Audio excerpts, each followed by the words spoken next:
एक छोटे से शहर में, जहां नदी किनारे पुराने वृक्ष अपनी छाया फैलाए खड़े थे और हवा में फूलों की महक घुली रहती थी, वहां ऐशा और अर्जुन की प्रेम कथा शुरू होती है। यह कहानी प्रेम की है, आकर्षण की, उन अनुभूतियों की जो हृदय को स्पर्श करती हैं, शरीर को सहराती हैं, किंतु शब्दों में सीमा का सम्मान करती हैं। यह रोमांचक, भावुक और थोड़ी उत्तेजक है, परंतु पूर्णतः यूट्यूब सुरक्षित, केवल भावनाएं, दृष्टियां, स्पर्श और जज्बात। ऐशा 24 वर्ष की युवती थी। वह नगर के महाविद्यालय में साहित्य की अध्यापिका थी। उसकी लंबी काली लटें हवा में लहराती, बड़ी बड़ी आंखें सपनों से भरी होती और मुस्कान कमरे को प्रकाशित कर देती। उसके वस्त्र साधारण होते, सलवार सूट अथवा कोमल सूती कुर्ती, किंतु उसकी चाल में एक ऐसी मधुरता थी जो लोगों को अपनी ओर खींच लेती। संध्या समय महाविद्यालय से घर लौटते हुए वह सदैव नदी किनारे के उद्यान से गुजरती।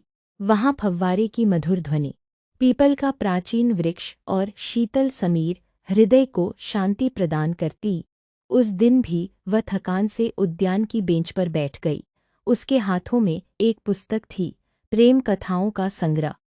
अचानक उसकी दृष्टि एक लंबे, सुडौल कंधों वाले युवक पर पड़ी। वह जॉगिंग के वस्त्र पहने था, उसके बाल थोड़े नम थे, मानो अभी स्नान किया हो। अर्जुन, शहर का प्रसिद्ध वास्तुकार, 28 वर्ष का, जो अपने कार्य के तनाव से मुक्ति पाने के लिए वहां दौड़ने आया था। उनकी आंखें मिली, केवल एक क्षण के लिए। ऐशा ने शीघ्र ही दृष्टि झुका ली, किंतु उसके हृदय की धड़कन तीव्र हो उठी। अर्जुन ने मुस्कराते हुए उसकी ओर देखा। उसके मुख पर एक ऐसी चमक थी जो ऐशा को असहज और उत्तेजित दोनों अनुभव करा रही थी। पुस्तक अच्छी लग रही है? अर्जुन ने धीरे से पूछा, बेंच के निकट रुककर। ऐशा ने ऊपर देखा। हाँ, प्रेम की कथाएं सदैव हृदय को छू लेती हैं। उस रात्रि घर जाते हुए ऐशा को अर्जुन का मुखड़ा याद आ रहा था। उसके कंधे, उसकी मुस्कान और उसकी वाणी में एक गहराई जो उसके अंतर में कुछ जगा रही थी। वह रात भर करवटें बदलती रही। उसका शरीर असहज था, मानो कोई अज्ञात आकर्षण उसे खींच रहा हो। अगले दिन महाविद्यालय के सांस्कृतिक कार्यक्रम में ऐशा को एक अतिथि व्याख्यान की व्यवस्था करनी थी। जब अर्जुन मंच पर आया तो उसका हृदय धड़क उठा। वह वास्तुकला पर बोल रहा था। उसकी आवाज़ गहरी थी, शब्दों में आत्मविश्वास था। व्याख्यान के बाद ऐशा ने उसे चाय के लिए आमंत्रित किया।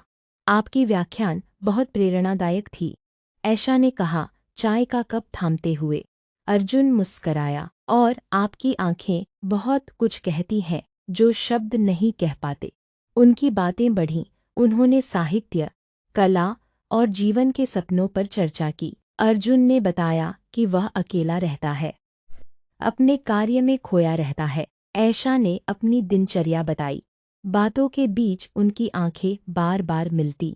ऐशा को लगा कि अर्जुन की दृष्टि उसके होठों, गर्दन और हाथों पर थोड़ी देर रुक जाती है। उसका शरीर गर्म हो रहा था, किंतु वह मुस्कुराकर बात आगे बढ़ाती रही। उस शाम उन्होंने उद्यान में टहलने का निश्चय किया। सूर्यास्त हो रहा था, नदी पर सुनहरी किरणें पड़ रही थी। अर्जुन ने ऐशा का हाथ थाम लिया जब वह एक पत्थर पर ठोकर खाने वाली थी। उस स्पर्श से ऐशा के शरीर में विद्युत सी दौड़ गई। हाथ छूटने के बाद भी उसकी उंगलियों पर गर्माहट बनी रही। आपके हाथ बहुत कोमल हैं, अर्जुन ने धीरे से कहा। ऐशा शर्मा गई, और आपके मजबूत दिन बीतते गए। दोनों की मुलाकातें बढ़ने लगीं, कभी उद्यान में, कभी नदी किनारे, कभी अर्जुन के कार्यालय में। अर्जुन ऐशा को अपनी नवीन इमारत का नक्शा दिखाता, ऐशा उसके निकट खड़ी होकर समझाती। उनके शरीरों के बीच थोड़ी दूरी रहती, किंतु हवा में तनाव भर जाता। एक शाम वर्षा हो रही थी। ऐशा महाविद्यालय से लौट रही थी। अर्जुन ने उसे अपनी कार में बैठाया। कार में अकेले थे। वर्षा की बूंदें खिड़की पर गिर रही थी। अर्जुन ने रेडियो पर धीमी संगीत बजा दिया, प्रेम गीत। ऐशा, तुम्हारे पास बैठकर ऐसा लगता है मानो समय रुक गया हो, अर्जुन ने कहा। ऐशा ने उसकी ओर देखा, उसकी सांसें तेज हो रही थी। अर्जुन ने धीरे से उसका हाथ पकड़ा और अपनी ओर खींचा। उनके चेहरे निकट आए, ऐशा की आंखें बंद हो गईं। अर्जुन के होंठ उसके माथे को छू गए, बहुत कोमल, बहुत गर्म। फिर उसने उसके गाल को स्पर्श किया। ऐशा का शरीर सिहर उठा, उसकी गर्दन पर अर्जुन की सांस महसूस हुई। मुझे रोकना मत, ऐशा ने फुसफुसाकर कहा। अर्जुन ने उसे अपनी बाहों में भर लिया। उनके शरीर एक दूसरे से सट गए। ऐशा को उसकी छाती की धड़कन सुनाई दे रही थी। उसकी उंगलियां अर्जुन की पीठ पर फिसल रही थी। स्पर्श गहरा होता। उस रात घर लौटकर ऐशा ने दर्पण में खुद को देखा। उसके गाल लाल थे, होंठ थोड़े सूजे हुए। वह जानती थी कि यह आकर्षण केवल प्रेम नहीं, शरीर का भी था, किंतु वह इसे पवित्र रखना चाहती थी। पूर्णिमा की रात्रि थी। अर्जुन ने ऐशा को नदी किनारे अपने बंगले पर आमंत्रित किया। चांदनी में पूरा उद्यान जगमगा रहा था। उन्होंने भोजन किया, हंसी मजाक किया, फिर छत पर बैठे। हवा ठंडी थी, ऐशा थोड़ी कांप रही थी। अर्जुन ने अपनी जैकेट उसके कंधों पर डाल दी और उसे अपनी गोद में खींच लिया। ऐशा ने विरोध नहीं किया। उसके हाथ अर्जुन की छाती पर थे। अर्जुन ने उसके बालों में उंगलियां फिराईं। तुम्हारी खुशबू मुझे पागल कर देती है, उसने कहा। ऐशा ने ऊपर देखा, उनकी आंखें मिलीं। इस बार होंठ मिल गए। चुंबन गहरा, भावुक और उत्तेजक था। ऐशा को लगा कि उसका शरीर आग हो गया है। अर्जुन की उंगलियां उसकी पीठ पर घूम रही थीं। कुर्ती के ऊपर से स्पर्श कोमल था, किंतु ज्वाला भड़का रहा था। वे देर तक एक दूसरे को महसूस करते रहे। सांसें मिली, हृदय धड़के, किंतु अर्जुन रुका। मैं तुम्हें सम्मान देना चाहता हूँ, ऐशा ने मुस्कुराकर उसे और निकट खींचा। यह प्रेम है अर्जुन। उस रात्रि वे चांदनी में लेटे रहे, बातें की, सपने साझा किए। उनके शरीर एक दूसरे से सटे थे, गर्माहट बांटते हुए। कोई सीमा पार नहीं हुई, किंतु निकटता अपार थी। समय के साथ चुनौतियां आईं। अर्जुन का कार्य व्यस्त था, ऐशा की जिम्मेदारियां थीं। एक बार झगड़ा भी हुआ। ऐशा ने महसूस किया कि अर्जुन कभी कभी दूर हो जाता है।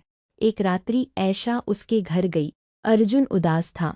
ऐशा ने उसे गले लगाया। उनका आलिंगन लंबा था। ऐशा की सांसें अर्जुन की गर्दन पर पड़ रही थी।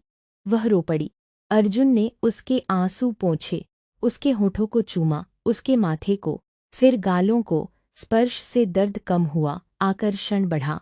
वे फर्श पर बैठ गए। ऐशा अर्जुन की गोद में थी, उसके हाथ उसकी कमर पर थे। बातें करते करते उनके शरीर फिर सट गए। उत्तेजना चरम पर थी, किंतु प्रेम ने उन्हें रोका। उन्होंने एक दूसरे को केवल महसूस किया, छाती से छाती, सांस से सांस। अंत में दोनों ने निर्णय लिया कि वे साथ रहेंगे। एक सुंदर विवाह हुआ, उनकी प्रेम कथा पूर्ण हुई। परंतु चांदनी रातों का राज सदैव उनके साथ रहा। वह आकर्षण जो शारीरिक था, किंतु भावनात्मक रूप से पवित्र। वे एक दूसरे को स्पर्श करते, महसूस करते, प्रेम करते, पर सम्मान की सीमा में।